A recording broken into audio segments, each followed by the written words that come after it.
Anybody been to these places? Lithuania, Latvia, Estonia, Finland. Ginny has a couple of them.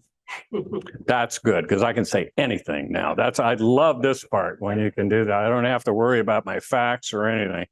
Here's the background. I'm up to 112. Ginny's still at 109 because she didn't go along on this one. She went to the grandson instead. I should have put a picture of him in here at this point. Some of our favorite places. And this is what we're going to do today. And this was a land tour as opposed to a cruise, about 21 days long. And it was through this company, Overseas Adventure Travel. Has anybody used them? I know Deb has. Have you used them, Mike? No. I think they're really a good company. They kind of focus on people over 50, although that's not a requirement or anything. They really do cater to solo travelers, which is what I was this time. In other words, most of their hotels have rooms that will accommodate one person. So you go in and then there's no surcharge. And so this tour, and probably 90% of OAT's tours, they have no solo traveler surcharge.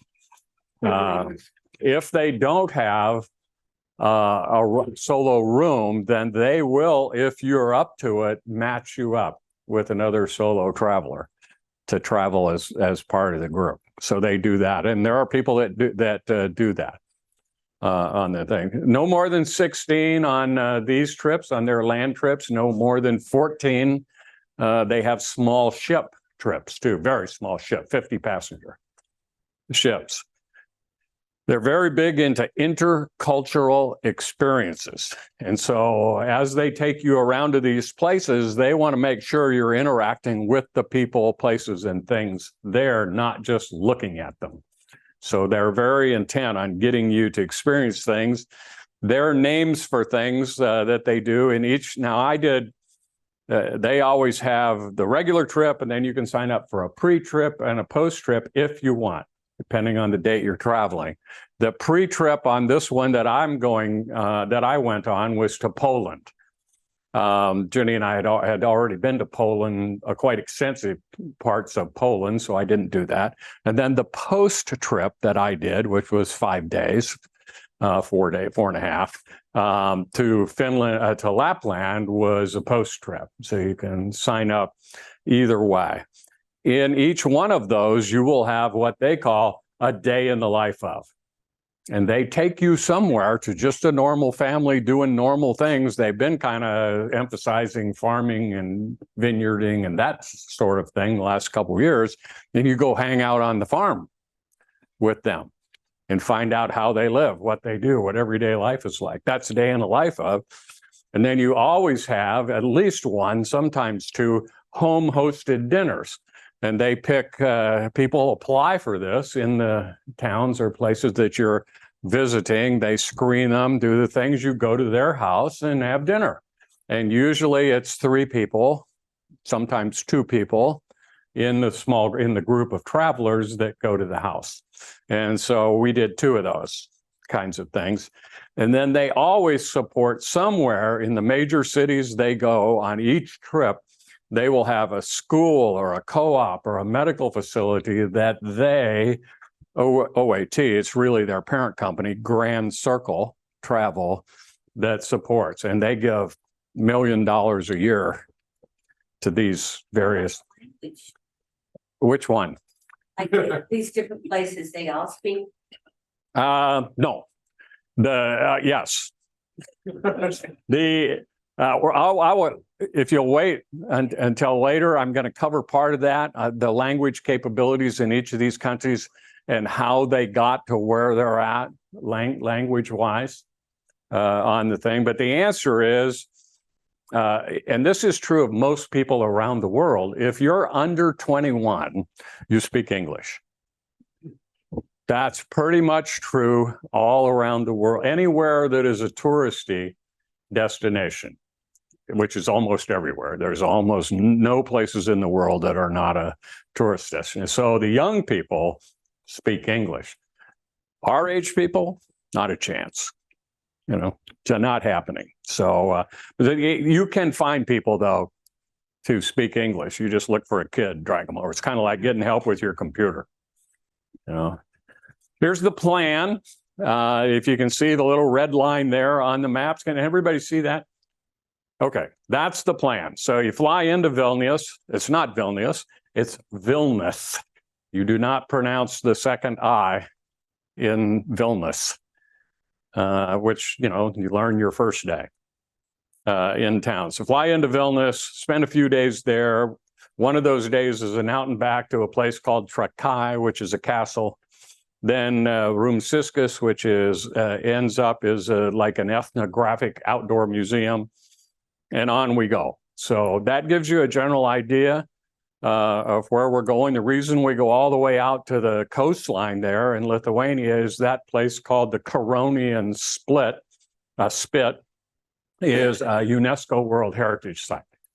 And they wanted to take you out there and show you that. So we went all the way out there and then back up through Latvia, Estonia, did not go to Koza, but we went to another little stop en route to kind of make up for not going there. Took the ferry over to Helsinki, Tallinn to Helsinki, 2.5 hours. Ferry, made a side excursion to a town that was started in about 1250, really in its prime, about 1325, 1400, called Porvoo.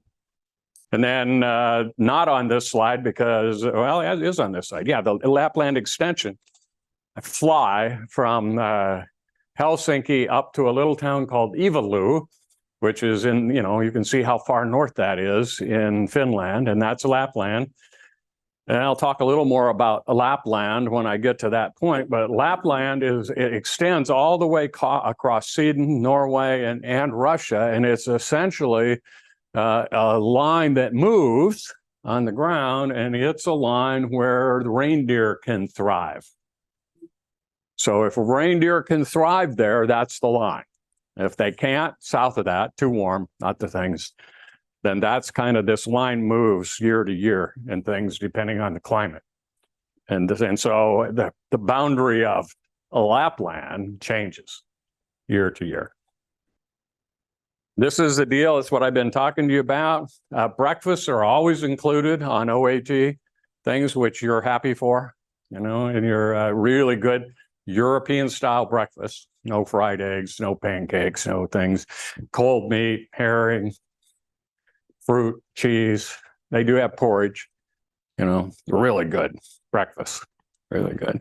Medium quality hotels. Once again, I'm just telling you this for the OAT information. They're okay, they're fine, but they're not luxurious kinds of things, but they're always in the city center within close walking distance of what you want to see and do if you're on your own. So you can go walk or get on public transportation easily. Lots of walking. We had several days over 22,000 steps. So for me, that's a lot of walking. Okay. Transportation was great, and I'll talk about that. I'm talking about the buses or the vans or things like that. I wanted to mention this right up front because this is the thing that influenced these countries, all of these countries, for the last 50 years until 1989, essentially, when the USSR disintegrated. But in 1939, there was a pact between Russia and Nazi Germany. It's called the Molotov-Ribbentrop Pact. Anybody ever heard of Molotov? Yeah, the Molotov cocktail was invented in Lithuania because of this guy and the things that happened and all that. So it was a non-aggression, how many times have you heard that word in these treaties and things? Non-aggression pact between Russia and Nazi Germany that says, okay, let's not fight each other. You take these guys, we'll take this guys, and then we don't have to go to war. That's what they did. Divided up all these countries, and you see there who got who. And the Baltics and Finland went to Russia during this period of time. And so they got them. And then what happened? Well, Germany invaded those places. As soon as they had the pact, they invaded them and kicked Russia out. So Germany, during World War II, took over the Baltics, not Finland. Russia tried to go into Finland, not Finland. Finland actually won the little war, and we'll talk about that, they had with Russia. So they were never taken over by the Russians, Finland. The others were. So that's why this is so important, because those 50 years, 1939, 1989, are totally governed by this, what happened. Here's the country of Lithuania, of course, flying into Vilnius. You can see about an inch left of Vilnius there is Trakai. That's the little castle we're going to. And then we go to Kaunas, and then over on the coastline to Klaipėda. Here's some info now. You're going to notice something here as each one of these, I put each one of these up for each of the countries I'm going to, that they're almost identical, the background, because their backgrounds are almost identical. They were all controlled by Sweden. Sweden was the big king of the hill back in the 800s to about the 1200s. Then 14th to 16th century, Lithuania, where we are now, was a major player. First of all, they controlled all this area by themselves, and then they linked up with Poland, and for 2 more centuries, they controlled all this. So that's what happened there. Ceded to Russia in 1939, happened to all of them. Finland said, no, you don't. Okay, but still they were ceded at the time. Interesting thing on here, we're going to talk more about this as we go along. Right now, 20 to 25% of the current population in Lithuania is ethnic Russian and speak only Russian in Lithuania. So we'll talk a little bit more about that. That's important. Yeah, Ron. That second line up there is kind of. Oh, the second line, which says what? Last pagan country in Europe and proud of it. What does that mean? They went to what faith? Catholic. Everybody went Catholic, because the Catholic was just as much a conqueror, you know, at the times as all the other countries. So they went Catholic. And then they went what? Lutheran, Reformation, threw all the Catholics out of Northern Europe. Lutherans took over and the things. And then they became Christian. But before that, they were pagan. So they had the moon god, the sun god, the harvest god, the wind god, this god, that, you know, all kinds of things like that. And they still do. But they don't worship them like gods, but they're very aware of all these things, how important they are in their lives. And half of the people in these countries are named after those gods and goddesses of the old time. So it's like being named Thor or Apollo or something like that. And I'll show you later, I had a guide there, a private tour I took, her name was Gabriella. Well, Gabriella is the goddess of fire. Goddess of fire in their pantheon of things. And so that's why they're still proud of it. Answer your question, Ron? Here's the arrival. Raining. We'll talk more about that. Rained almost every day. Very normal for this time of year. This is my first day. I booked a day early, which you can also do through this company. They get you in, they pick you up at the airport, they take you to the hotel. All things would normally happen if you're with a regular tour, then you're on your own for that day. Well, I got in because of the flight timing about 2:00 in the afternoon. Tired, 9.5-hour flight, you know. So I said, but you traveled enough, what do? Get your little butt out the door and keep moving, or you'll die from the jet lag. So that's what I did. I went walking by myself, got them back from the hotel. These are what I saw in my first afternoon there, just walking around by myself. Half a block out of my hotel, I looked right, that's the castle. Okay, if those of you who've been to Europe know, if you're any town of any size, you got a castle if you have a hill. If you got a hill, you got a castle. It's that's just the way it is. This one here. Talk a little bit more about that because I actually walked up to that castle. The next National Cathedral doesn't look like a cathedral. I thought it was a library or some, Parliament building or something, but that's the cathedral. That's things. And then the bell tower. Now, interesting thing about anybody notice anything kind of different about the bell tower? The year 900, the year 1200, the year 1500, and the year 1800. The tower kept getting taller. Every one of the styles is considerably different than the style below it as it went up. So the growth of this tower about every 200 to 300 years changed. And so it's kind of a living history of what the development of architecture in Vilnius as you go. Kind of cool. And then I had to eat before I went to bed at 7 o'clock at night. So I went, this was about 3 doors down from the hotel I went in. Of course, I'm there at 5:30. Nobody's there. Nobody in Europe eats at 5:30. So I'm there, the only one in the restaurant. Really nice looking place, kind of a subterranean thing. I asked the waitress who spoke English, but not very well, but plenty good enough for me. She spoke English, came over. I said, I want to have something totally Lithuanian that if I were me, I would never order. And so she said, okay, you want this, which is that. And I don't remember the name of it, and I couldn't find it later.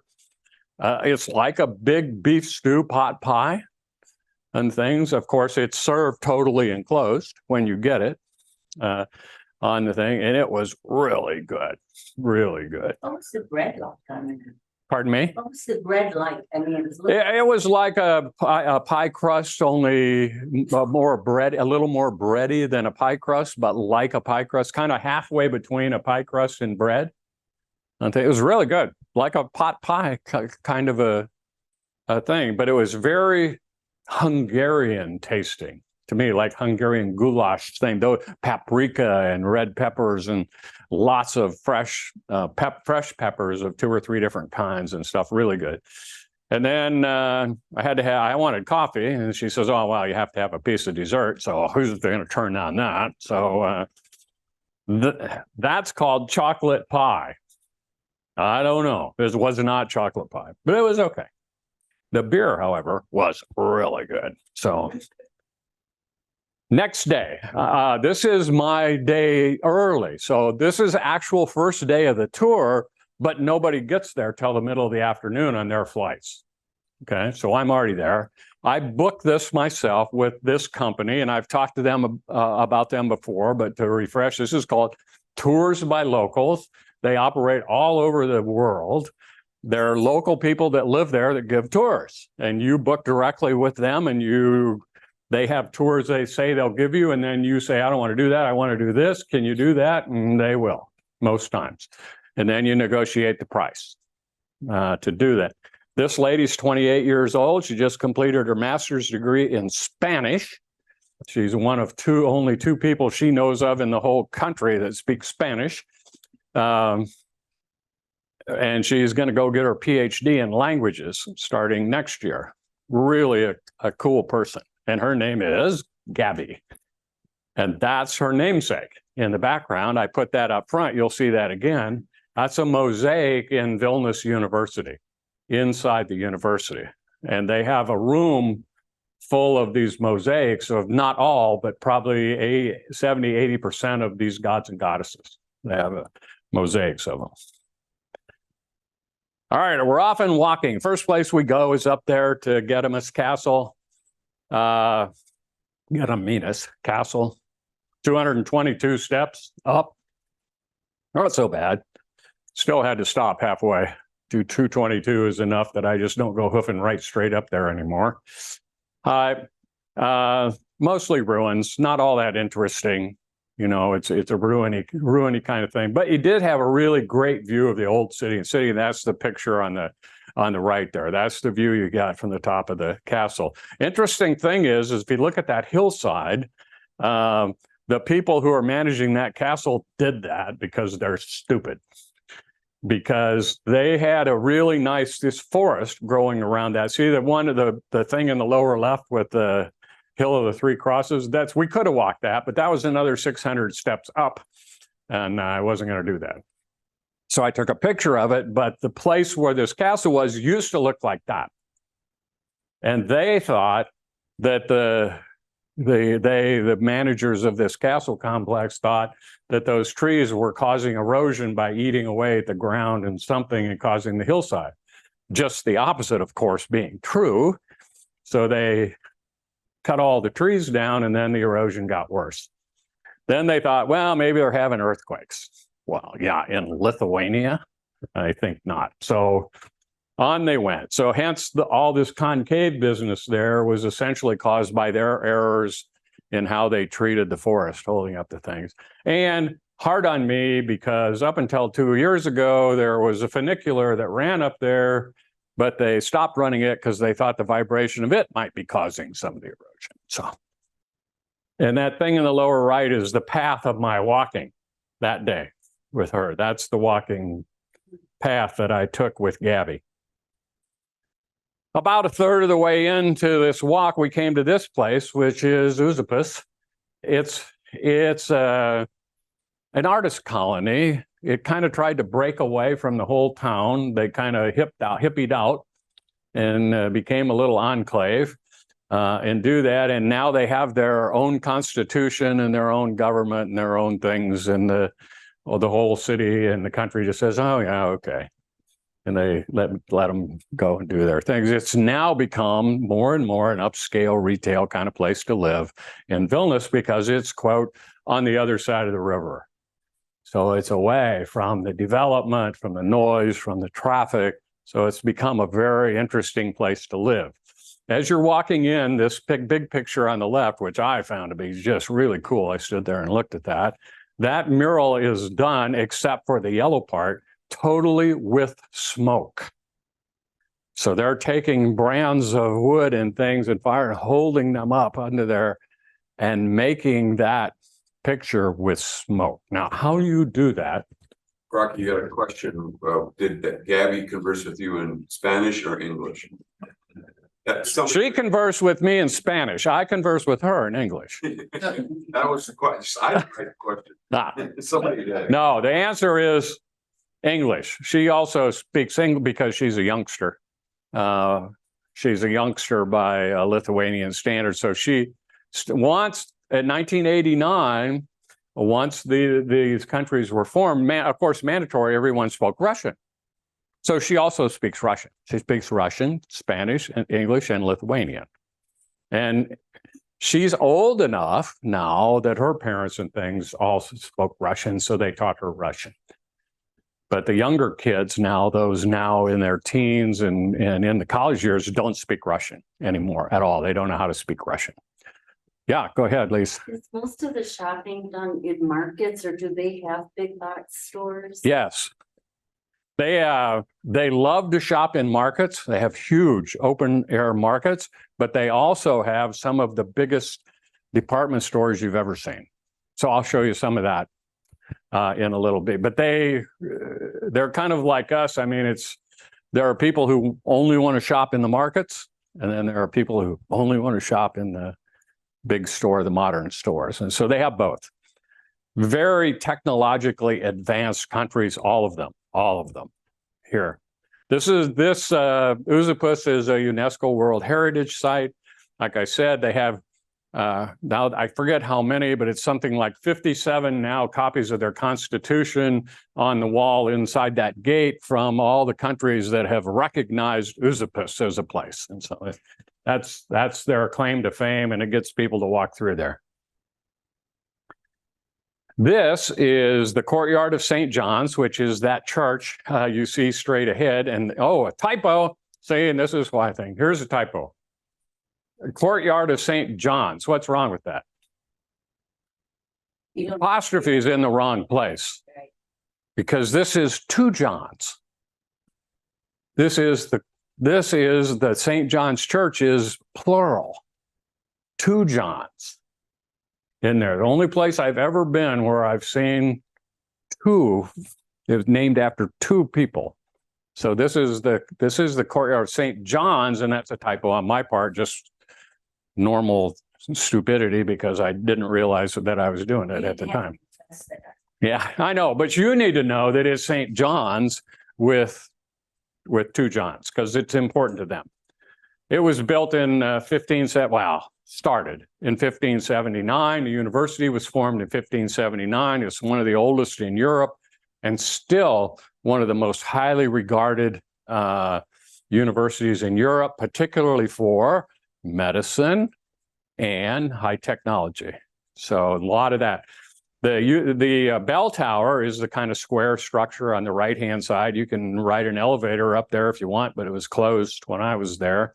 And then on the left-hand side, that long arched building, which goes twice that distance behind me where I'm standing, is the university. So you can walk from the university to the chapel things and all, and it is a rat warren inside that university. You're just lucky to have Gabby with me because she went there for 4 years, so she knew her way around inside the university. This is us inside the university. Just an example of what it's like. These are the mural rooms, some painted, some mosaic. Just amazing artwork. And then the door there is a new door because it was built in 1996, but it's solid bronze. It's a huge, big work of art door. And that's to commemorate the first book ever published in Lithuania. So the first book ever published in Lithuania was 1613. That's a long time ago to have your first book published. Right outside that, you come out the end of that building that I showed, walk another 50 yards, and then over this high kind of balcony thing is the presidential palace and courtyard, and he's not in today because there's no flag flying on top of the palace, so he's not there. That's the end of my tour with Gabby, except for this. Of course, you know me, gotta eat what they eat, right? So I said, where do I go, Gabby? She said, this restaurant or this restaurant? I said, what do I order? She says, I'll go with you. So we go and sat down. These two dishes are what she told me to order. She says, I'm not sure you're going to like this. And I says, it's okay. The one on the left is beet ginger soup, cold, served cold, served cold. Very spicy ginger, very, very spicy, really good. She says, most people I give this to hate it on her tours, but I thought it was really good. And then the one on the right, we have the name for that one there. Cepalinas, and that is, if there was one, the national dish of Lithuania. And that is shredded and rice and molded potatoes around a ground sausage core. So that's hollow in the center, filled with sausage, with spicy sausage. And the reason that little machine is there is that is a Cepalinas potato maker. And she said, every family in Lithuania has one of those. Every family has one of those. And that shreds it, rices it, and turns it into the goop that you make the Cepalinas out of. And she says, you only make it with Lithuanian potatoes. Otherwise, you have to add cornstarch or something because the potatoes won't hold together. But in Lithuania, they're ready to go. So That's sour cream. yes, that's sour cream. Now, this is the next day, okay? So that was the end of it. This is the next day. And this is a start. That's my tour guide for the whole rest of the tour in the Baltics and Helsinki. She did not go to Lapland. And she was one of the best tour leaders, tour guides I've ever had. She was really amazing. Extremely knowledgeable and great personality. And, you know, you're herding cats with people, and she did a great job. So a lot of the places we walked by, went and saw and talked about, I'd already done the day before. Not a whole lot, because when I talked to Gabby, I said, I don't want to do this. I don't want to do this because I'm going to do it here. So we did that. That's our bus that we took until we got to Helsinki. Well, actually, until we got to Lapland. That's our bus that we took. 16 people on the tour. Here's a little side note. We got there a day early, so did another family of four, two adults, two couples. Got there the day before. One of the ladies got out of the taxi at the hotel, fell down, broke her arm, broke her shoulder, broke her nose. Now, that's pretty hard to do, stepping out of a taxi. But she did. So she had to go get emergency something at the hospital.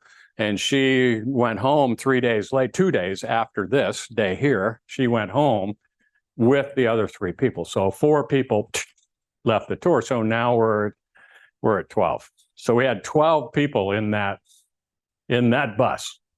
That's a lot of room. You got to like that. That makes traveling really nice. I just took this picture on the left bottom there because buildings like this are everywhere, because the city was a medieval city and all kinds of medieval construction and things everywhere you look. And I can't possibly talk about all these buildings because there's too many of them. The other thing that's interesting is, and I put this in because I found it to be really interesting, is those are real flowers surrounding that shop. And it's not a flower shop, it's a restaurant. They don't sell flowers. That's how they decorate the front of their restaurant. And that's real flowers. And you'd see this all over. I mean, they love flowers. And so that was the other amazing. And this is middle of October. The flowers are going up there, you know. They look like they're just fresh cut. I didn't go up there. I took this from across the street when I saw it and asked, you know, about the thing. So I didn't go. Some of those are not flowers. They're like, you know, artistic pieces that go in between the flowers, but most of those are flowers. Amazing. We went into lots of churches. Anybody who travels in Europe, you know, sometimes you get pretty churched out after a while. This was a really cool church. Nobody home in the church. I mean, you know, this lady in front of the thing she's a little Russian lady and speaks only Russian. Coming out as we're going in. This is, it happened to run into the priest inside the church. I've never had that happen before in any of the churches well, that's not true. Ginny and I in one church, we ran into a priest who let us in when they were locking the door because they closed the church from sometime to sometime, and the priest saw us and let us in. But this was kind of cool. Russian Orthodox.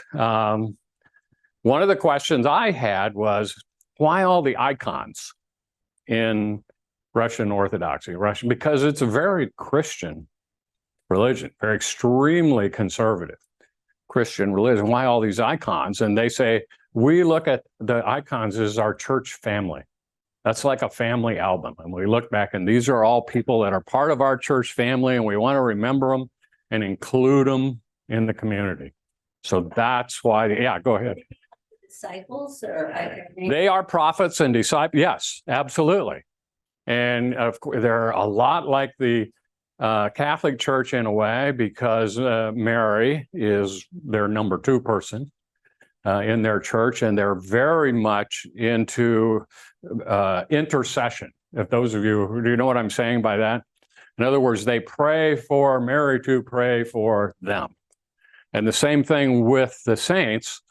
They don't pray to the saints ever. They pray for the saints to be with them and pray for them. So it's not like each one of these is an idol or somebody that they're praying for or things. It's people that are part of their family that they want to all gather together and work together in this thing. The National Theater is really cool. We didn't get to go in because it was locked. We did go in the KGB Museum. That's not the real name of it. The real name of it's down there in the lower right. But everybody calls it the KGB Museum because it was the KGB headquarters for 50 years in this area. I didn't take a whole lot of pictures because it's over and over and over again. This is what it looks like. There were 52 cells that we had access to. At one time, there were 270 cells in this building that they would put anybody that they thought deserved being in this building. They would incarcerate them, put them in here, and they'd have little talks with them throughout their time there. And, like a lot of places, very austere, solid rooms, no windows, no heat, no water, no anything. Of course, you're in Lithuania, which is kind of like being in Alpena, very, very similar latitude. Winters are not a happy time in this building with no heat. So a very bad place there. They didn't kill a lot of people in this place. I mean, by what stories you hear and something, enough, over the period of 50 years, like 600 and something, over 50 years.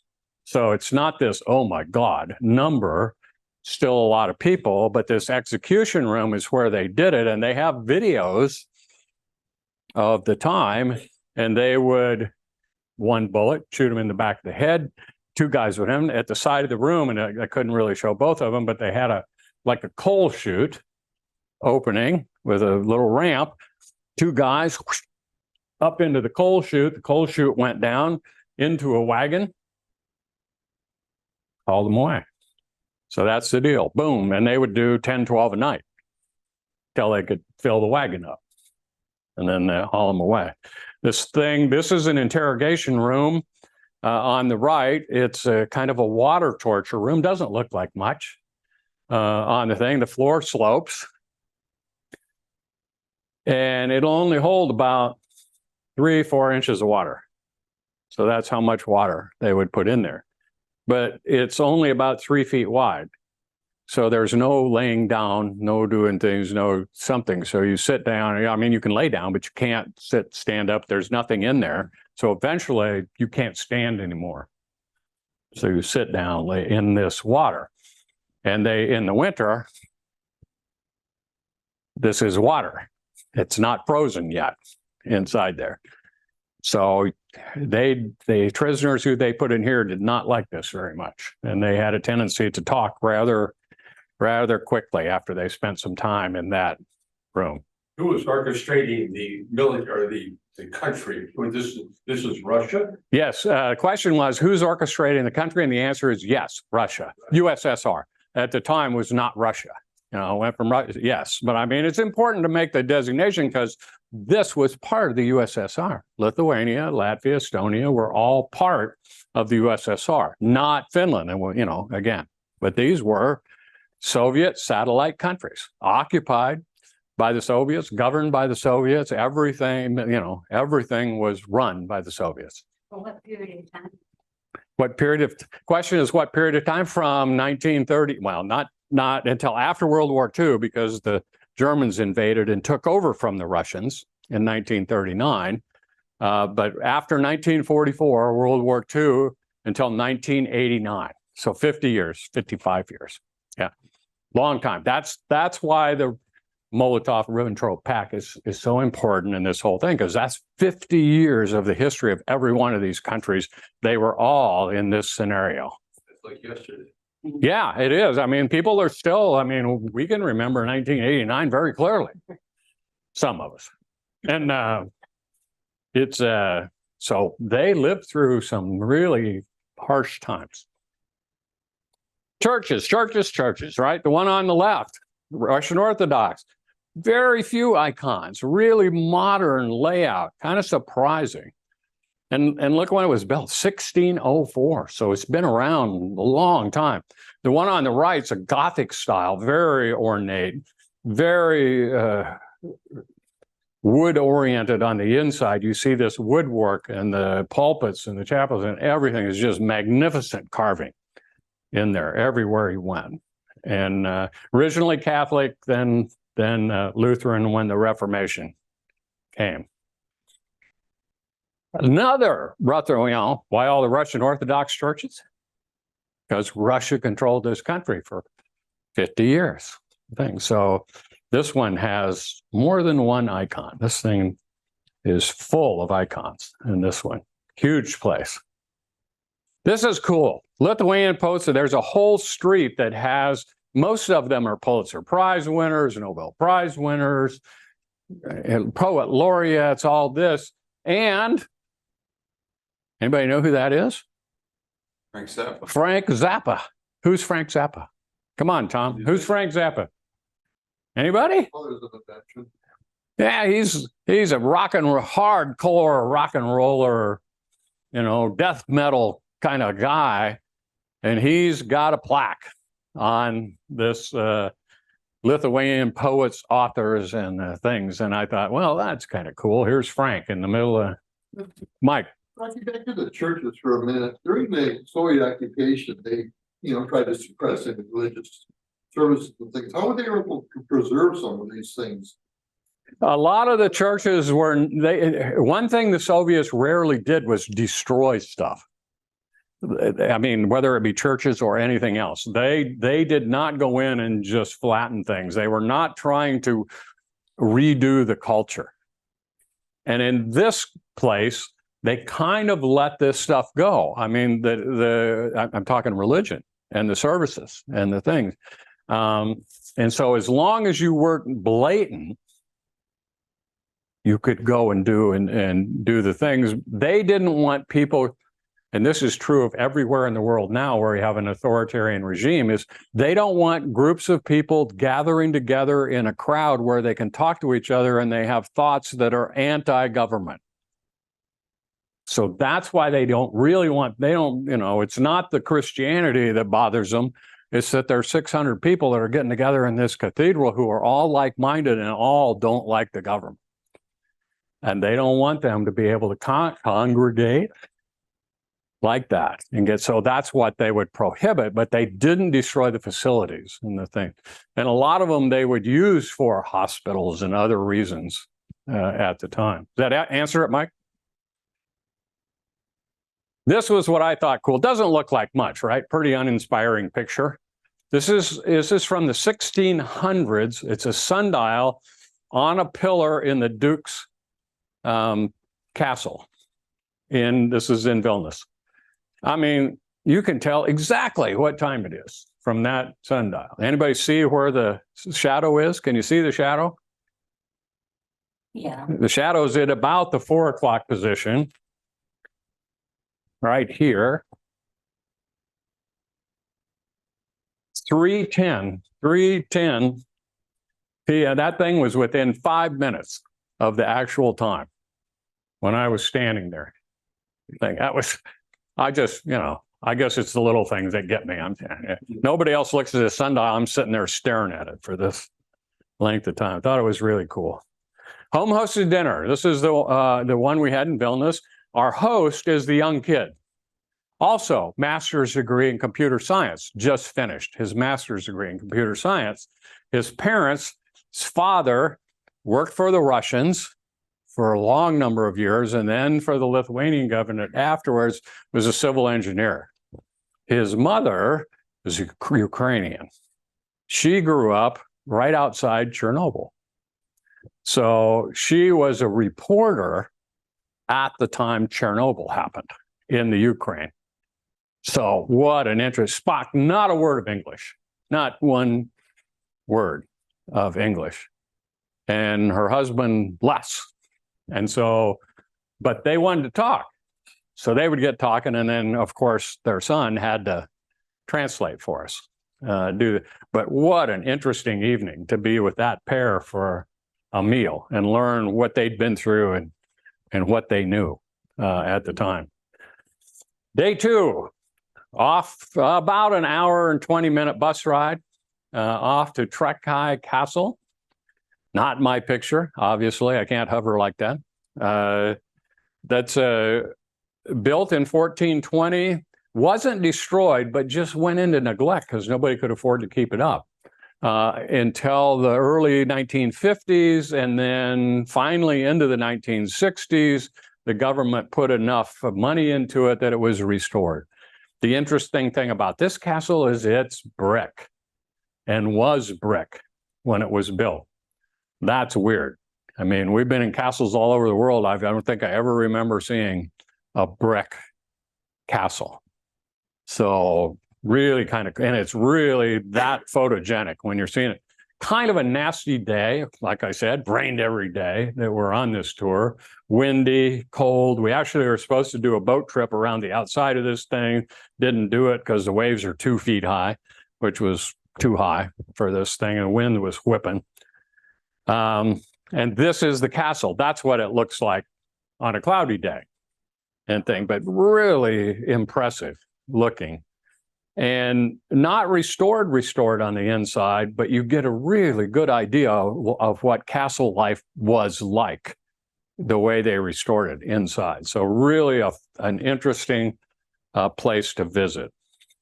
And then we went to have lunch at this place, Kibanin, which means empanada, or whatever, it's like an empanada in Lithuanian. It's another one of their, national kind of dishes.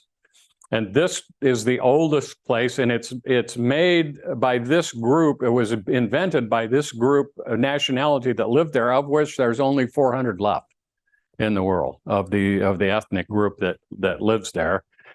And we're making these kaiban, they call them. So we're in there, and now they give you the dough and your rolling pin and your hats and your things, and then you make one of these, and then they bake it, and then you eat your own empanada when it comes out. And ours didn't look like that. I don't think that 1 out of the 15 bore any resemblance. What was your filling? Pork, kind of like a pork sausage. Now we had, if you couldn't eat or didn't want to eat pork, they had chicken and they had vegetable. So you could, if you didn't want pork, then you had to tell them, and you could have chicken or vegetable.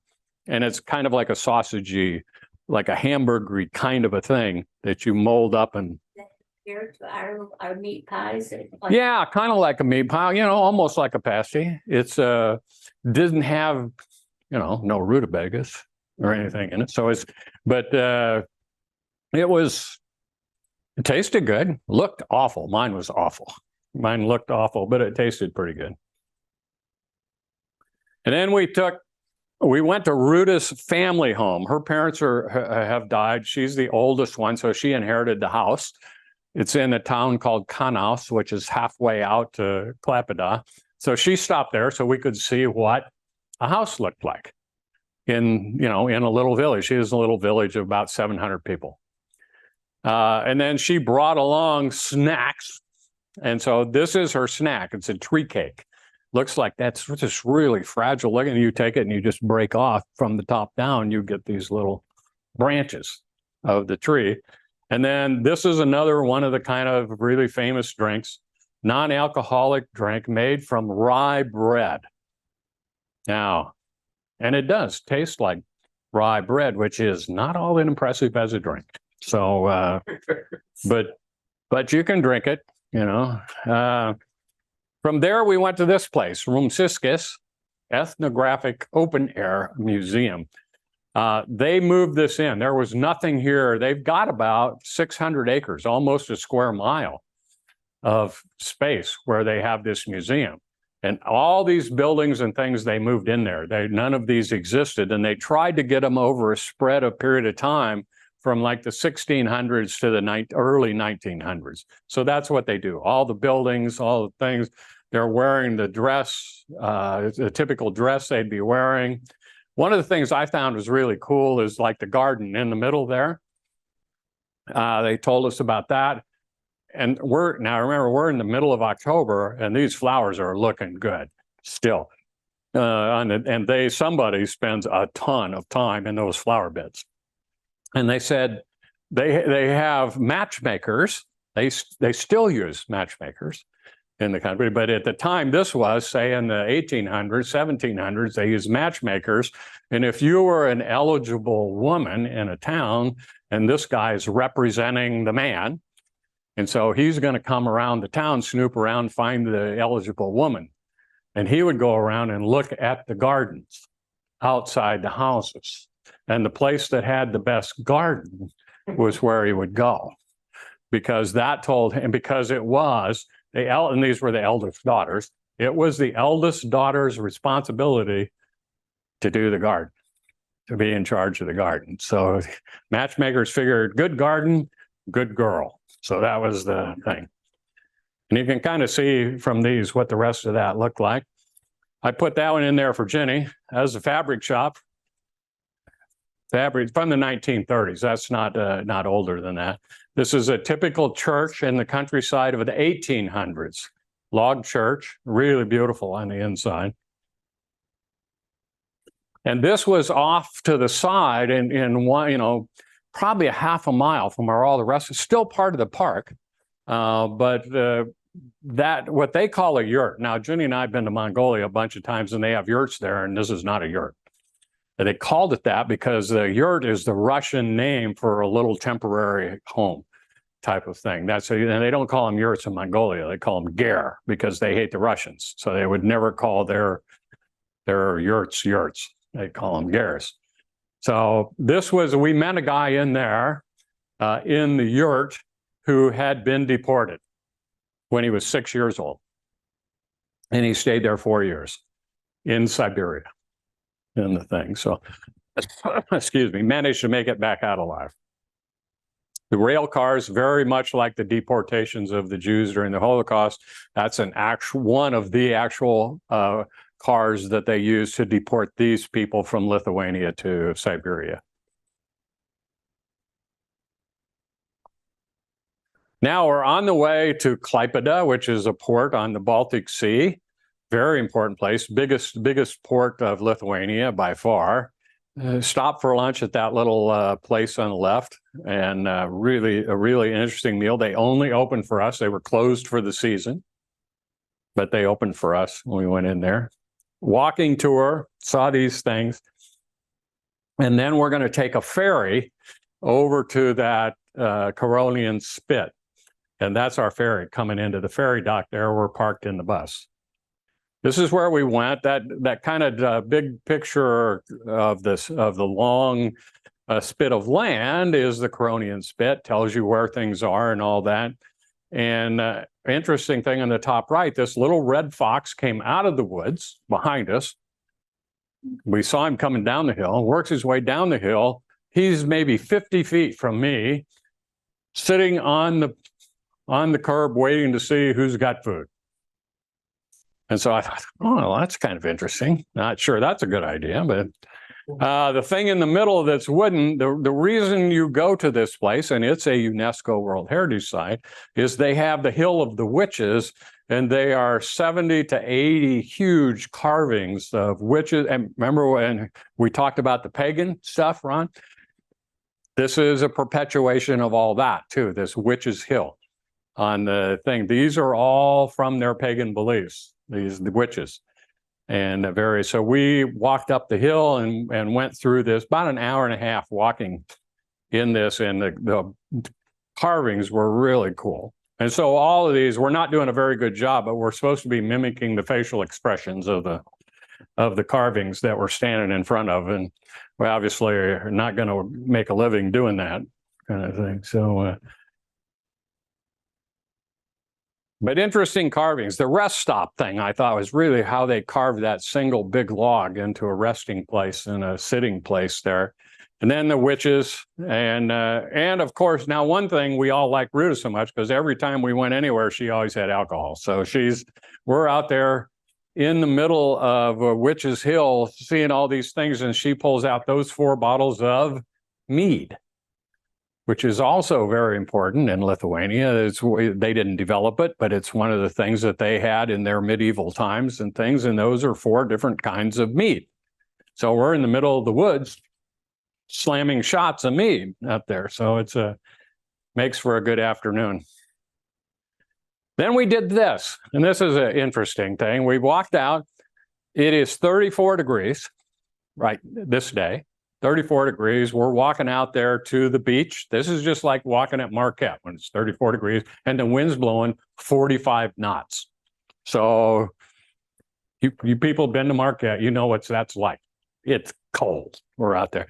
But the idea is very much to like Lake Superior, we're supposed to go look for amber in the rock piles here. And so we did, and most of us found a piece. I have a piece over here, and then we went to a place after that. I'll dig it out later, and we can look at it. But it's about the size of a quarter on the thing. And then we went after that. After that, we went to like an amber museum and a amber production facility where they take amber and turn it into jewelry.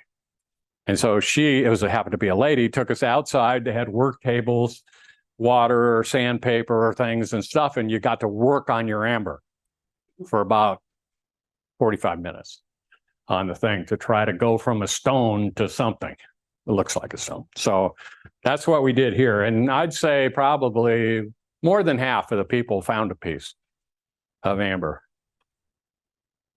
Next day, this is a different day, same day. We're off to this place. And this is interesting to me. Cold War, this is an intermediate range ballistic missile site that was the first one ever.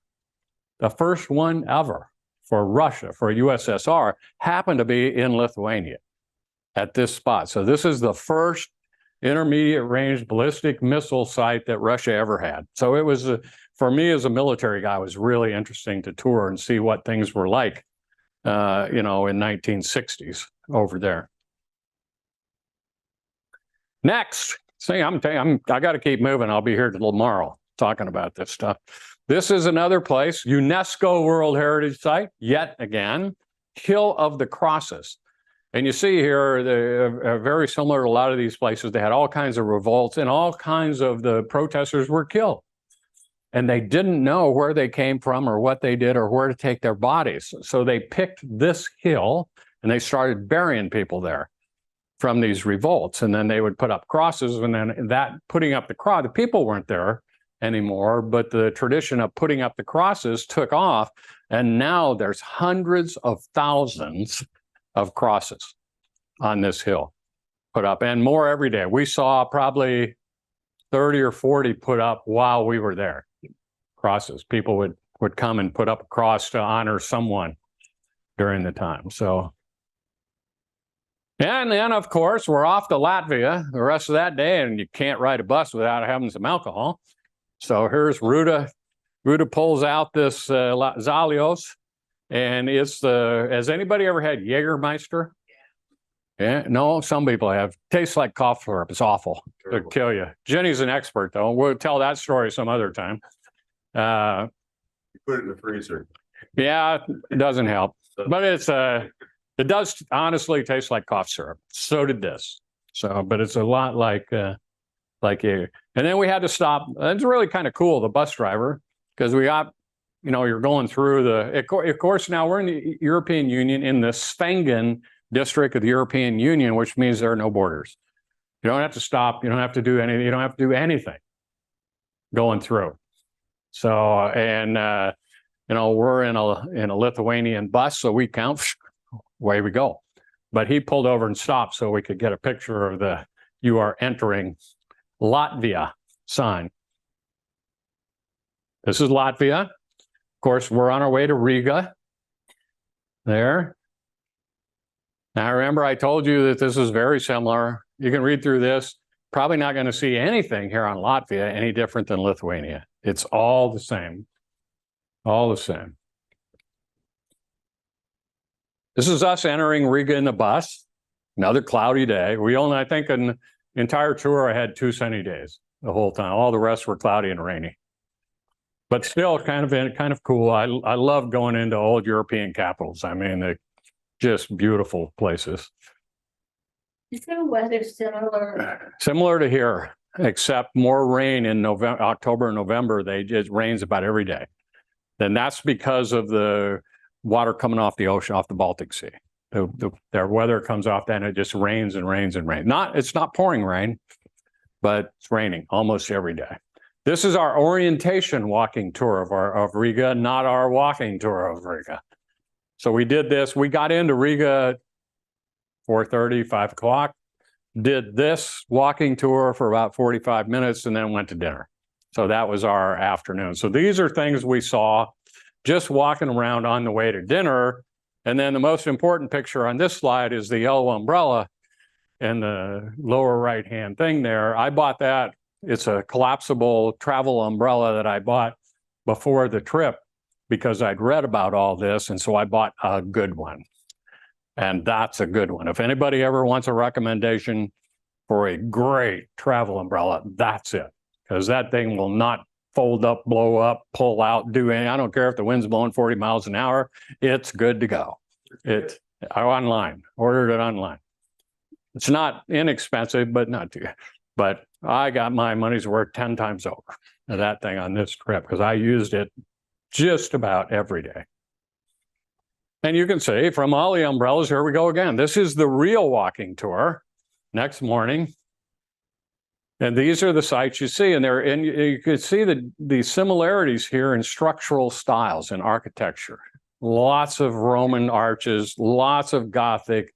The styles in the 13 and 1400s of these buildings and their facades were all very, very similar. And of course, churches. Now, this church here, St. Jacob's, 1225. That's an old church. That thing's been around a long time. That's Riga Cathedral, and I am probably a block away from that. That is a huge, huge building. It just doesn't look like it from there. At the bottom pictures here, we walked by here and said, let's go in because we're freezing. It's like 30 degrees outside, raining. And this was really interesting because, and it is interesting there too, is almost all the local people still have a whole outfit of traditional dress that they wear 2 or 3 times a year for holidays or weddings or times when it calls for traditional dress. They all have them. So this is a shop in Riga you go to get your traditional outfit made, and they have them from whatever region of Latvia you're from because they're all different. The traditional dress is all different depending on where you're from. So I thought that was interesting. More architecture. House of the Blackheads, Unmarried Merchants Guild. You can see that it's the most ornate place because they got money. Nobody else using their money. So they're putting their money in a really nice building. St. Peter's Church. And of course, you know me, we went to the market and I love going to the market. So at lunch, I had lunch at a stall that cooked food, and then I bought smoked fish and vegetables for my dinner because this was an eat out on your own night, and I bought fish from the market and had it in bread from the bakery in the market. It was awesome. I bought a whole fish about like this. I have no idea what kind of fish. I asked Ruta, she says, no, it's a fish, you know, so it's a fish in $4. Whole fish, nice smoked fish, you know. Loaf of bread was less than $1 for a whole loaf of bread at the market. Is that salmon or salmon? They do have salmon. Yeah, they do have salmon. The currency? Euros. Yeah, all of these countries use euros. Every one of them use euros. The silverfish in the middle, they come in 12 different varieties. Those are sprats, which are like our smelts. They eat them like smelts, like we eat smelts. So very similar fish. Yes. Could you use a credit card or do you have to? The question was, can you use a credit card? And the answer is nobody uses anything but a credit card. Nobody there carries cash. I never saw anybody there use cash. Only tourists use cash, and it's all touchless and fast. They have great. You walk up, that's it. That you've paid. Get out of here. No receipt. No, you don't get. They email you your receipt. So it's really cool for me. There's a lot of people didn't like that, but yes. How do you and Jenny handle it when you don't like something? You guys have tried a lot. The question is, how do you handle it when you don't like it? And the answer is, what? True. He will eat anything. Even if he doesn't like it, he won't tell anybody. No, I won't. I will not spit it. I have never found anything I had to spit out, even durian. You know what durian is? The Chinese fruit that smells like and tastes like. And I didn't spit it out. But I've eaten a million things that a normal person would never eat. And I don't spit them out and I don't choke. We've had durian ice cream. Yeah. Oh, well, what a treat that might be. What's that? Yeah. So the answer is spit it out. No, really. I mean, spit it out. Just don't spit it on them. Just, spit it out. They don't care long as you tried it. Honestly, if you're standing there and you say, okay, I'll try that. That's okay. They don't mind that. They don't mind that at all because they're not saying you're going to like it. They're just saying it's like the beet soup. She thought I was going to spit that all over the tablecloth, you know, and so just don't spit it on the tablecloth. But they really appreciate it when you try it. This was this is a monument to a German labor camp, not a concentration camp. I mean, kind of. They didn't execute people here at all. They died. Lots of people died from the work and the living conditions, but they didn't execute them. This was a work camp and things during World War II. And this is a monument to that camp. And then of course, this is in Latvian, but that it says, beyond this gate, the earth groans. And it's really pretty. And then this bottom picture here, who can find Deborah? Who sees Deborah in the bottom picture? You see her? Away on the left. Deborah is right here. Oh, That's Deborah. Can you see her over here? So those are really big. Those are really big. That's Deborah. Yeah. So really huge. And it's a family grouping type of thing. So is there a lot of forests in these countries? Question, is there a lot of forests? The answer is probably 70% forest, a lot of forest. A lot of forests. Yeah, very little like steppe or open ground fields that have been cleared to be used for agriculture, but not naturally occur like our Midwest where they cleaned off the forest that was there. There's not any of that. A lot of forests. Yeah, Mike. These labor camps were usually used to produce something. Yes. It wasn't a punishment labor camp. What did this camp make? Clothing. The answer to this was, what did this labor camp make? And this one made clothing. And they had most of the people were seamstresses, or whatever the male word is for seamstress, because it didn't matter what gender you were going to be sewing clothes on the things. And they didn't die from excessive maltreatment, but as far as punishment, but they did die from lack of food, lack of water, and lack of sanitary conditions. They were not toiling over slave labor so that they died from the exertion. They just died from the crummy living conditions.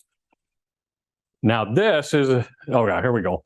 Those are a closer view. Now you can see Deborah again there in the top left photo, closer to one of the statues. Gives you an idea how big those statues are. I mean, they are gigantic. The bottom pictures here are killing field. And this is different. This is not the same place.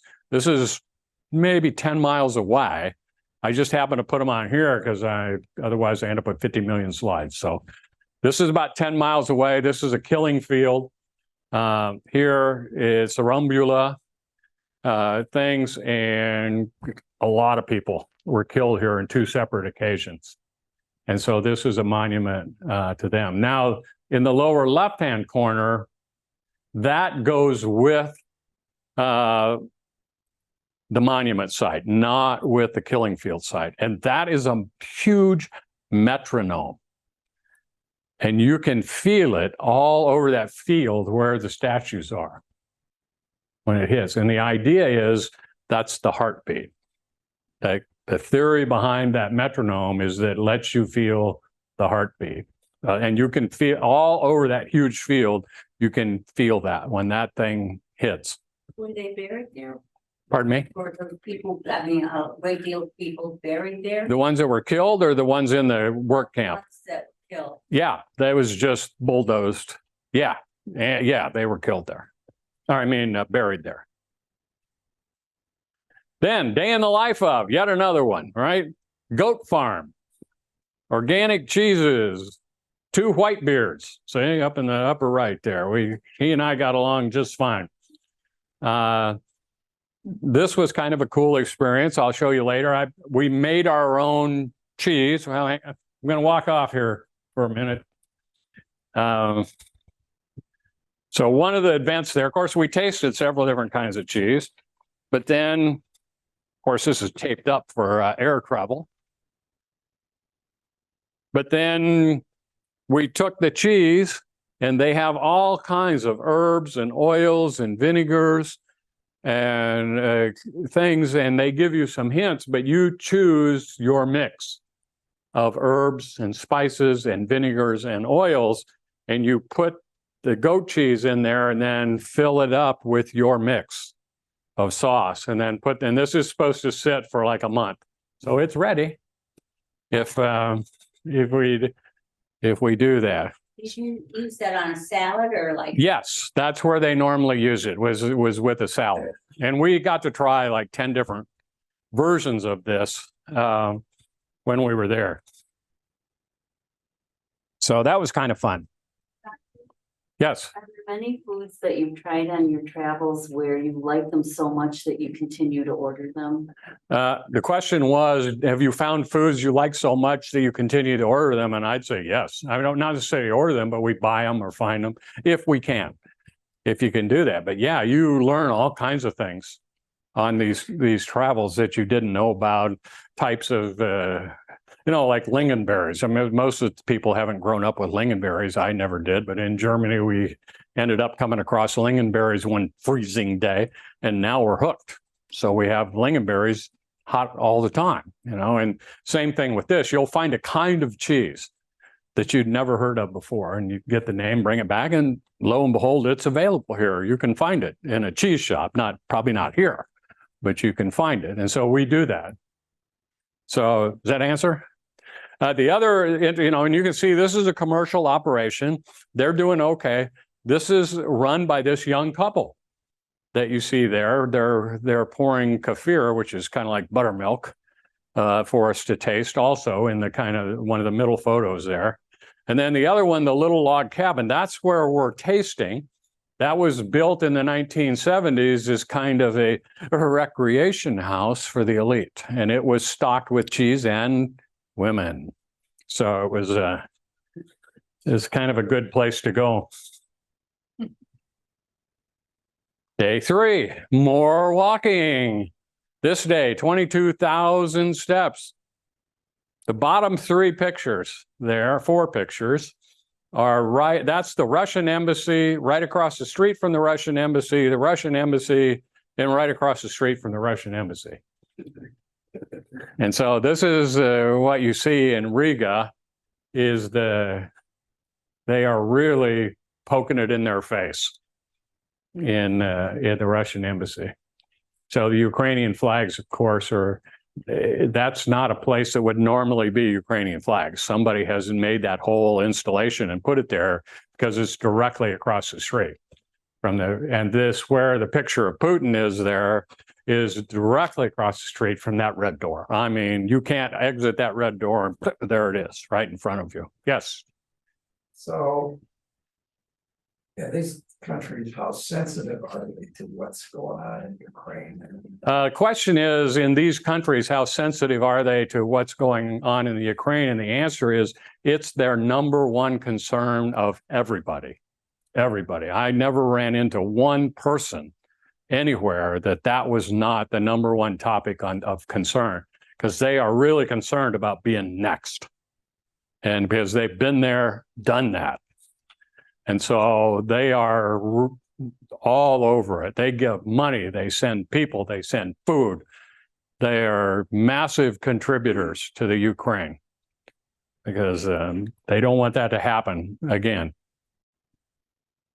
The stairway there is really cool. That is in the Art Nouveau Museum, and you can stand there for until you pass out from looking up. But it's really beautiful. I mean, you just stand there and stare for a while to figure out all the intricacies of what was involved in that. I mean, it's a no kidding work of art. And that stairway is where? It's right in the foyer of of that building. See the building in the top left with a red spire? Okay. That stairway goes up to that red spire. Yeah. Now, this is me. I'm out walking again, and I got 22. We got dropped off at like noon, and we had the rest of the afternoon free. So of course I took off again, and doing these things. And these are places we did not go in the walking tour ourselves, that I went kind of on my own. And actually, that's not true, because the Latvian monument, now Freedom Monument in the bottom row there, we did go through the first night, but it was dusk, the sun was almost going down, and it was not illuminated. The next day when I got back there, sun was shining brightly on it, and it looks totally different when you see it in that environment than when you see it cloudy. Oh my God, we're drinking again. Here we go. Bus ride to Tallinn. This is the Latvian national drink. Originated, in 1752. Been around ever since. I don't know what this is like. It's not the most wonderful thing I've ever had. It's I don't know, kind of like if you can imagine this, kind of like a bitter Baileys. So it's like a bitter, chocolatey thing, but bitter. It's okay. And then we stopped at the Cobley bird station, and this was fascinating. This is the stop we made. Remember, I told you earlier we didn't go to Kos, that little town that's south of Tallinn. Instead, they substituted a stop here. And this was really fun because they're on a migration flyway, this outfit. They're like DNR people who are there. They've got these huge funneling nets that start off, twice as big as this room wide, and then they funnel the birds down into something about the size of this desk. And then that's where they can reach in and get them out. And some they tag. They don't tag all of them. They do tag certain ones. Some certain ones are the females. But they measure, and this is amazing to watch. These guys are like maestros with these little birds, because they reach in, they got 30 of them in this little box. They reach in and grab one, pull it out, do that. They pop their hair up on the top of their head because that's how they can tell if they're male or female. What happens to their hair on the top of their head when you pop it up? So they pop their hair up like that, hold their leg out, pull it out, look at something. I don't know what they're looking at. When they do that, and then if it's a female, they put a clamp on it and throw it in the I've done you box of the thing. Takes like 15 seconds for each one to do it. Really fascinating to watch. But I was lucky because I went to the bathroom, and the bathroom is down the beach, about 400 yards to where the outdoor bathroom is. So I went down there. By the time I got back, all the rest of the crowd had already been through here and left. So it's just me and this guy. So that's how I got to find out all this stuff that was going on. You experienced a little bit of that here with the Audubon Society. Yeah, doing this similar kinds of things. Yeah, it was really fun. And we saw 4 or 5 different species of birds that they were working on at the time we were there, that were caught in the nets. So interesting. All right, on we go. Tallinn, then Parnu, Parnu, and then onwards. Here's Estonia. Now, this is a little different. Not a whole lot different, but a little different. And a couple of the things here that I kind of want to point out that are a little bit different is we're going to talk about the 2 things at the bottom thing there, the singing revolution and the Baltics way. I'm not going to talk about those now, but those are totally different, and we will talk about them when I get there. And I have something to do. European, NATO, and the EU, same stuff as the other one. High tech, high income. Average income, 48,000. Average. Yeah. So high tech, high income.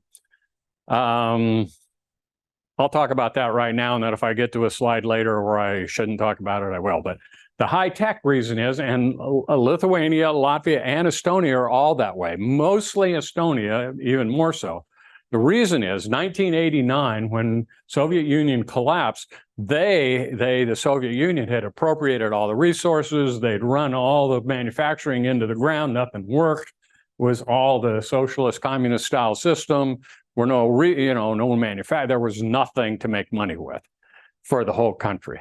They were out of airspeed and ideas as far as how to develop an economy and make money, except for tech. Okay, because all you needed for that was a brain.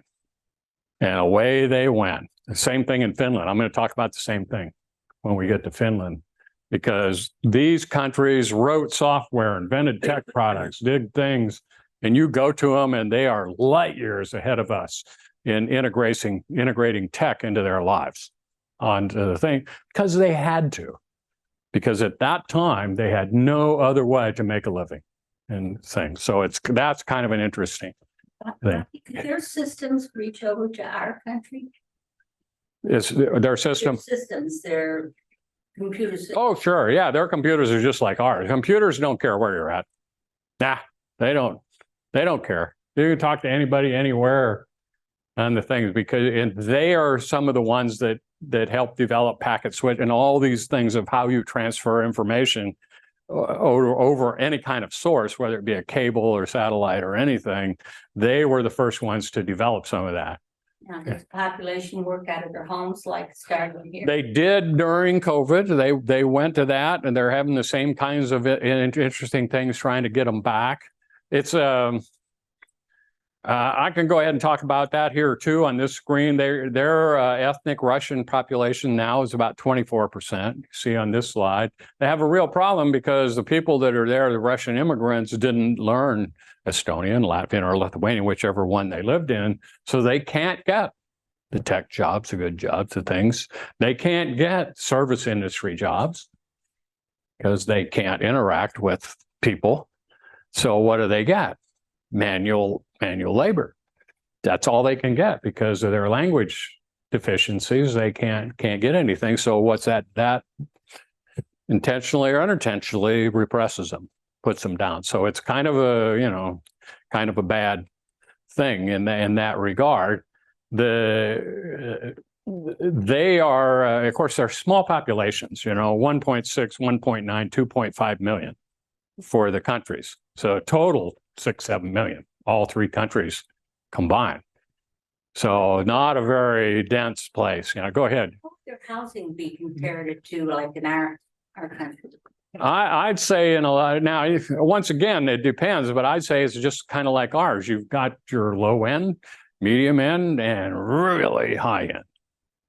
And a typical, I don't know, we went to Ruta's family home in a village, and it would be the equivalent of a farmhouse that we would have grown up in the 50s and 60s in the Midwest. That's what it was like. It's construction style, materials, size, all that things. It was a farmhouse, just like our farmhouses. In the cities, their apartments are upscale retail because it's almost all been built since 1989. So the things they're building are nice, and they have high income. All three countries. What kind of building materials are they using? Steel and concrete and glass. Yeah, they don't.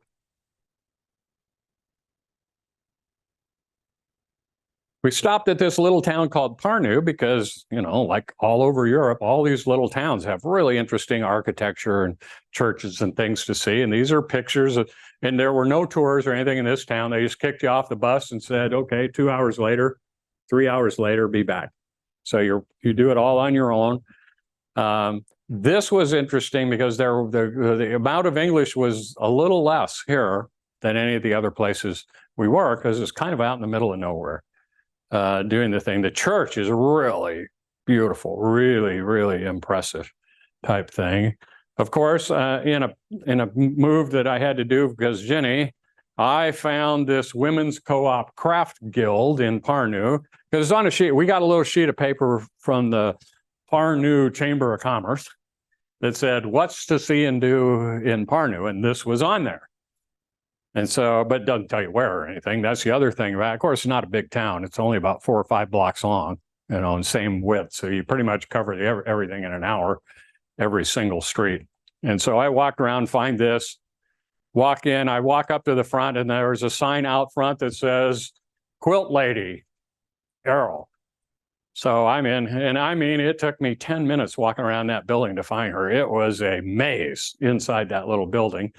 And I finally found her. And this is the Quilt Lady's house in Parnu. The interesting thing about that is, anybody other than Ginny know what this is? In that photo, in the lower right-hand photo. Anybody know how much that costs? What is it, Ginny, and how much does it cost? Julie's top grade. Right now, they probably go anywhere between 10 and 15,000. Yeah, 10 or 15. She says, I was talking to this lady's English was not bad. She said it's probably one of only 2 or 3 long arms in all of Estonia, because it's so expensive and they don't do it. So that's one of the reasons I had to take these pictures and bring it back, because here's a little lady in Parnu and she's got a long arm. And I'm happy to say she's got more stash than I do. Oh, does everybody know what a stash is? The stash is all that material you see packed in. I'm not sure about that statement. That I'd say she may have more visible stash. More visible stash. That's, we got to have an adjective in there. Does she ship all over or? No, she's essentially serving tourists and the local people. And I thought she wasn't charging enough money to do the quilts and things. Jenny says, it's probably okay, but I thought she was not charging enough money to do the quilting she's doing. But she's happy, like typical quilters, she's happy. She's in hog heaven because she's making enough money to fund her machine and fund her stash. So as long as she gets that, that's good for her. She's good to go. This is coming into Tallinn.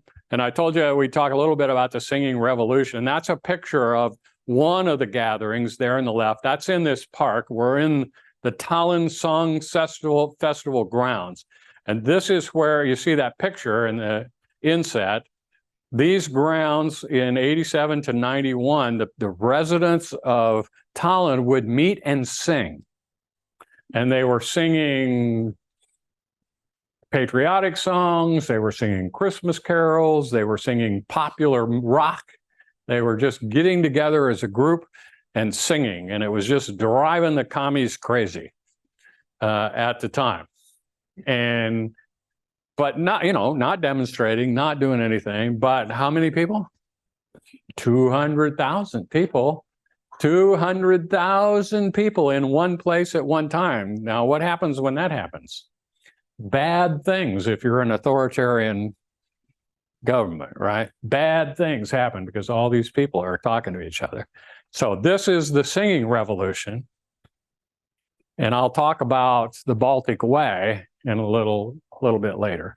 We got into town about 5:30, which is, their sunsets are identical to ours. I mean, it's the same kind of thing, time of day. So this is what we saw after we had dinner. So this was like 6:30, 7 o'clock at night. This kind of course, this is a month ago. So beautiful going into the old town, into then. And we just didn't do much. We probably only walked 4, 5, 6 blocks through the city. The next day we had a tour. And this is the other thing, I didn't mention this with OAT and the things, but everywhere you go, you have a local guide. Your guide's not giving you the tours. She's just herding cats. Everywhere you go, you get a local guide. This guy was a history professor, giving the tours on the things. Of course, Tallinn was not really destroyed much during the war, and it's got much more variety and medieval flavor architecture than the others as far as towers and walls and cobblestone streets and this kind of thing. So it's really amazing. You got that kitchen tower, 1483. But one of the most impressive things is this little garden in the upper right. That's Queen Margaret's Rose Garden. established in 1219 and been there ever since. Never gone away. Been there. That rose garden has been there since 1219. So Upper City Wall. These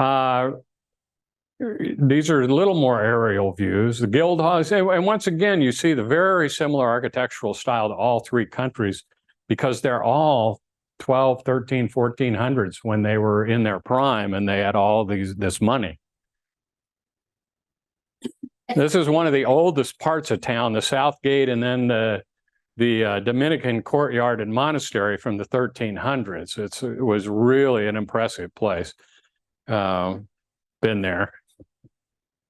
It's amazing engineering. I mean, that they. Oh yeah, think about what they're doing, the things that how they're building all this stuff. An interesting thing here, if you see like the courtyard on the left and then the courtyard in the middle, the second from the left picture at the top. Our tour guide was telling us that we were really lucky because again, we're there mid-October type of thing. He said 2 weeks ago, we'd have been shoulder to shoulder in this courtyard because so many tourists, weather's good.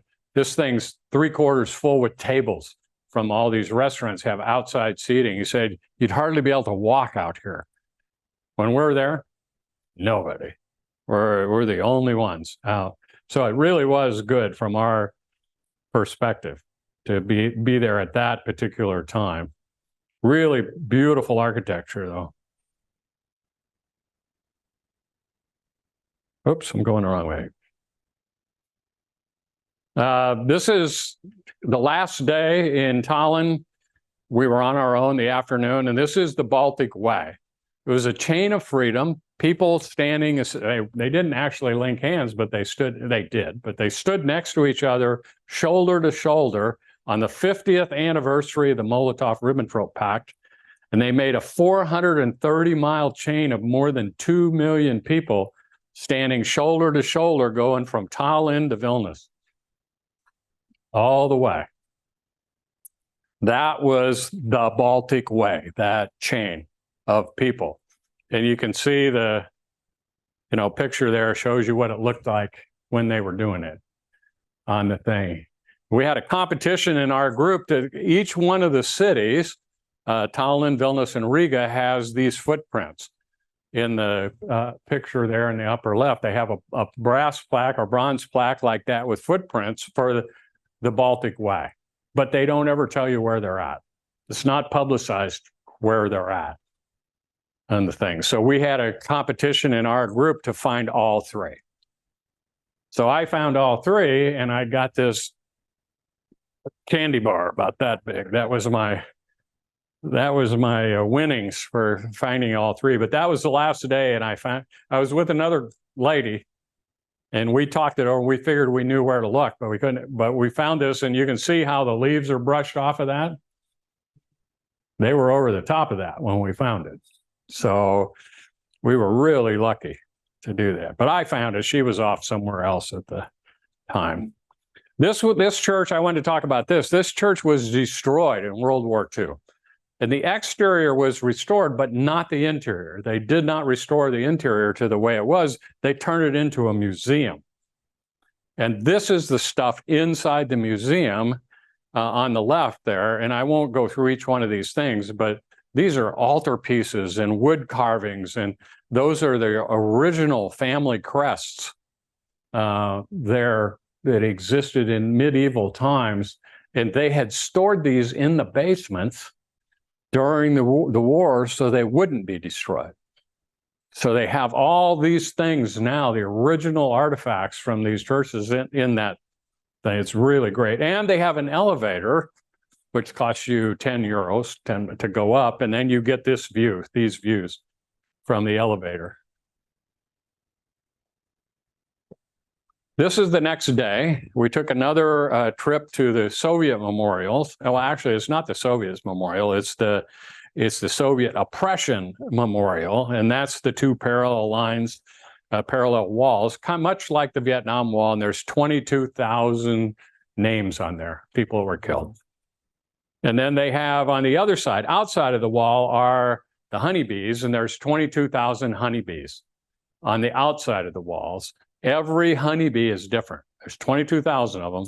Every one of them is different on the outside. But while you're standing there, if you turn around and look the other way, you see that tall spire memorial. That's the Soviet military memorial. So there's a huge push now in town to tear that down so that it's not there in the same site picture as where you have the other thing. Walking around by myself, come across the Kadriag Palace. Really beautiful place. Peter the Great built that. Now, off we go. Ferry ride to Helsinki. Is it the next day yet? Do I need to go faster? Probably, huh? Finland. Main thing here is when you get down to the Ribbentrop Pact, similar to the Baltics, but in 1939, they fought.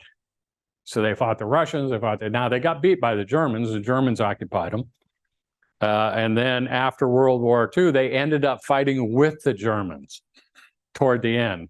The Finns did. So then they got allocated to Russia, and then they fought Russia. And they won enough that they were not overtaken. Here, I talked about tech. Here's things that Finns invented. I put a picture of the first one in there because none of us have ever heard of a dish draining closet.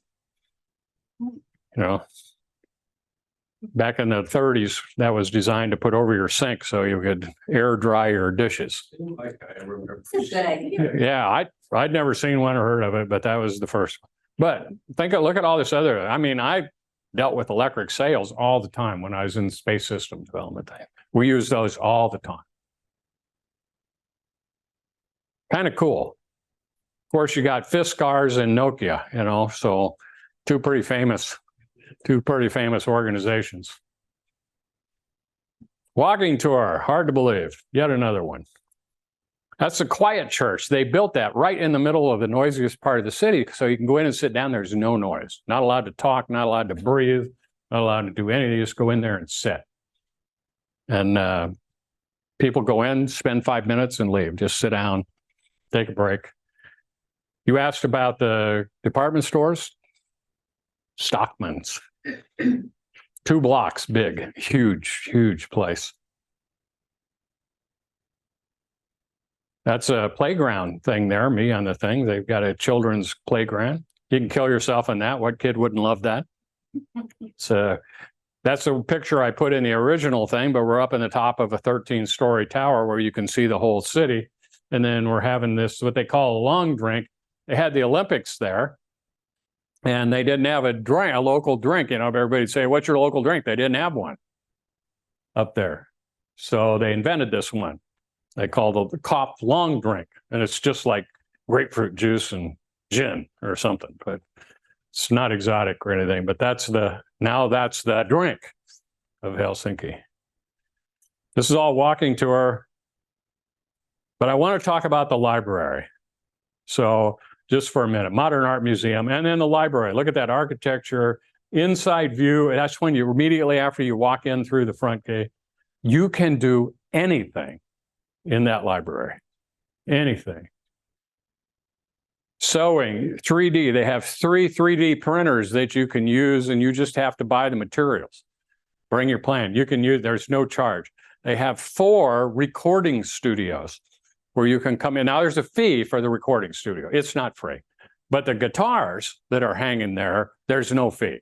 You can pick up any one of those guitars and use it in the recording studio.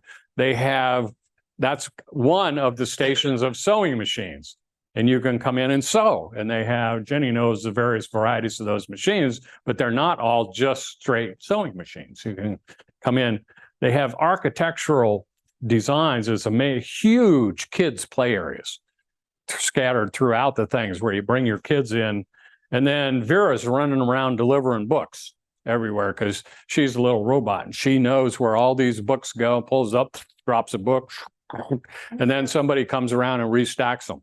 It's Helsinki, did you? This is in Helsinki. Yeah, the Udi Library, D-I-E. It's the most amazing place I've ever been in. I am not kidding you. The most amazing. And it's new. I'm not talking about historical or any of that. I would be there every day doing something if I lived in that town. It's unbelievable what they have in there. Then we went to the oldest cafe in Helsinki. You always have to do that. This is a church that sits high up on the hill. It's Lutheran cathedral now. That's a little Moomin in the lower left there. That's the national toy of Finland, and I mean they sell 1 million of those babies. Everybody's got them. Everybody, and they have 3 TV shows. So that's how popular they are. I mean, they're everything. This is what happened? Oh, it's only me. They have the normal library. That's the normal library, the interior of the normal library. I mean, pretty spectacular. Oops, something's happened here. How do I get back to the... Okay, let's try this. No, my screen doesn't look like that. My screen looks like my USB drive.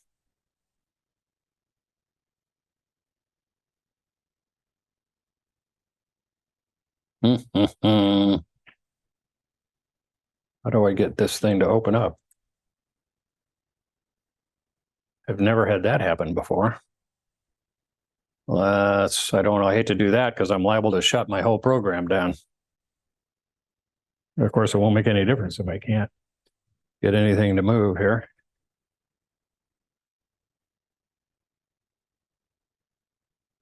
All right. All right. Well, we're back. Slideshow. Concurrent slide.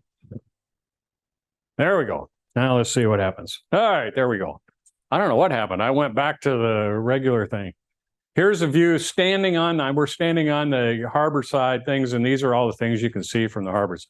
And those are the little sprats, kind of like smelt that we got.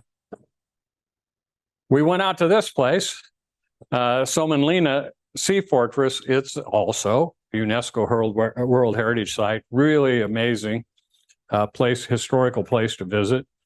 A lot of walking. These are all the views around that you see walking around it. That's Helsinki from the little island. Oh, that's stones, they're beautiful. Yeah, what's happening here? Oh, there we go. This is it's unfortunately this was closed when we were there, so we couldn't go in it. But this was in the Winter War when they were fighting Russia, when Russia was allocated Finland in 1939, and they fought this war from November 39 to March. This fought for Finland, and they sunk 6 Russian ships in that period of time with this submarine. This is us on the way out. Finishing up our tour. We are dying, 22,000 steps. That's our ferry ride back to the mainland. All right, we're almost to the last thing, Lapland. We fly up there, nobody there because everybody takes public transportation to the airport. Nobody drives. Everybody takes public transportation. That's us coming into Ivalu. The top population of this whole region, that's where we are up there, about 7,000 people in the region, not the towns. That's us driving to the Gold Museum. About 8 or 10 inches of snow on the ground at this point. That's our hotel, the Inari Wilderness Lodge. That's the little lake outside. You can actually stay in that teepee, which are typical reindeer people houses. And then these little things, and we were not there. We were in the regular hotel. We went to this museum, which is for the Sami people, which are the reindeer people. And they have their kind of local dress, their canoes, their tools, the things they would use in their everyday life. And these are what they called the Laplanders at the time, the Samis. And this is their outside display, same museum out there. And they have all kinds of things, really interesting traps they would use. How would they keep their food up off the ground so the wolves wouldn't get it, bears wouldn't get it. Pretty interesting. What was the temperature? The temperature was 28 that day, high Fahrenheit. Yep, 28. So it was cool. It was cool. See you guys. Sorry, I didn't go into the next day here.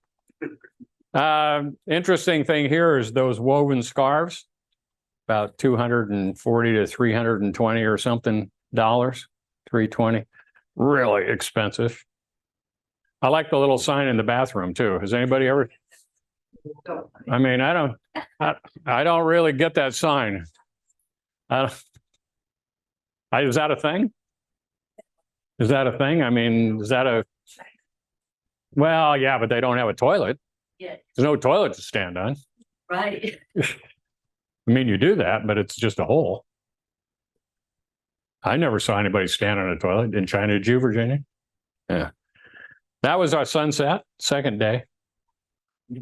Yeah, Evalu River. We visited a dog sled place. It wasn't too much because it had snowed and then rained and then froze.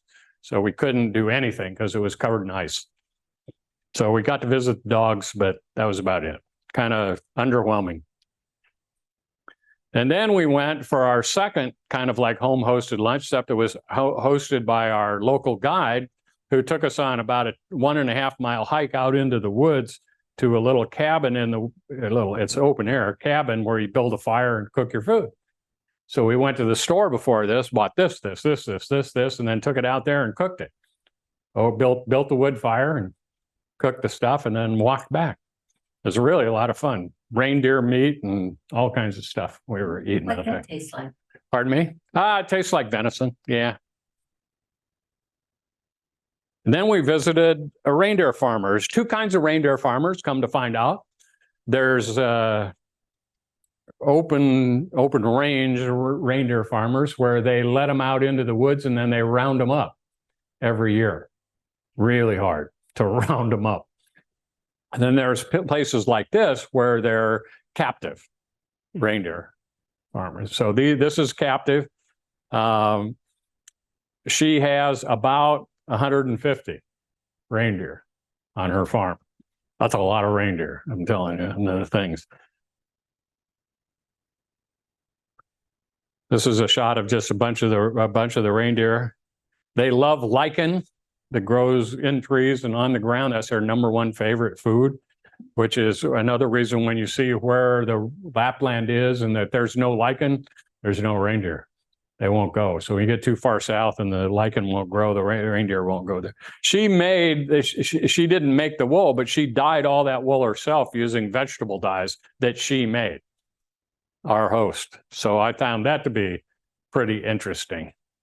And then she made those boots I'm trying on, which are reindeer leather boots, typical Sami. And then she made those little, you can see I have kind of like a sock type fair that goes over the top of your boot and your jeans and things to make sure you can't get snow in there. She wove that using that loom that she's using there in the picture. So she's quite the person out here by herself. Her husband died 7 or 8 years ago. And this is our last night in Inari. We're sitting there. We hadn't seen this because it's been cloudy every night. And we're sitting there eating dinner in the restaurant. That's the restaurant picture there. Eating dinner, and the waiter comes up and said, "You guys haven't seen the Northern Lights yet, have you?" We said, "No." He says, "Right now." So everybody dropped everything, woo, outside. That's the picture I took of the Northern Lights. And 10 minutes later, you couldn't see them anymore because the clouds were back and you couldn't see them. So that was cool. That was a fitting finale to the trip. So sorry to keep you here. Oh my gosh. Oh, that's a little. And any questions? How long have you gone? 21 days. 21 days. Yeah.